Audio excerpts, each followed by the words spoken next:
નમસ્કાર, આપ જોઈ રહ્યા છો નવનિર્માણ ન્યૂઝ આજની પેઢીનો અવાજ। એક મહત્વપૂર્ણ સમાચાર મળી રહ્યા છે અમદાવાદથી। અમદાવાદ વડોદરા એક્સપ્રેસ હાઈવે પર દસકોઈ તાલુકાના રાસકા નજીક કણભા પાસે એક અત્યંત ગંભીર ટ્રિપલ અકસ્માત સર્જાયો છે, જેમાં 3 લોકોના કરુણ મૃત્યુ થયા છે અને મૃત્યુઆંક વધવાની શક્યતા છે। આ દુર્ઘટનામાં 15થી વધુ મુસાફરો ઈજાગ્રસ્ત થયા છે। પ્રાથમિક માહિતી મુજબ હાઈવે પર સૌપ્રથમ પટેલ ટ્રાવેલ્સની લક્ઝરી બસ અને કિયા કાર વચ્ચે અકસ્માત સર્જાયો હતો। આ અકસ્માત બાદ બંને વાહનોના ડ્રાઈવરો સમાધાન માટે રસ્તા ઉપર નીચે ઉતર્યા હતા। ત્યાં જ પાછળથી પૂરપાટ ઝડપે આવી રહેલી એક ટ્રકે અચાનક ઉભેલી લક્ઝરી બસને જોરદાર ટક્કર મારી હતી। આ ટક્કર એટલી ભયાનક હતી કે બસના પાછળના ભાગમાં બેઠેલા 3 મુસાફરોના ઘટના સ્થળે જ કમકમાટી ભર્યા મોત નીપજ્યા હતા।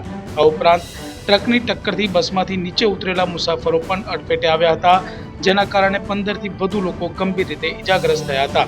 અકસ્માતની જાણ થતાં જ કણભા અને વિવેકાનંદ પોલીસ તાત્કાલિક ઘટના સ્થળે દોડી ગઈ હતી। 108 એમ્બ્યુલન્સને જાણ કરાતા 8 એમ્બ્યુલન્સનો કાફલો રવાના થયો હતો, પરંતુ અકસ્માતને કારણે એક્સપ્રેસ વે પર ભારે ટ્રાફિક જામ થયો હતો, જેથી એમ્બ્યુલન્સ સમયસર પહોંચી શકી ન હતી।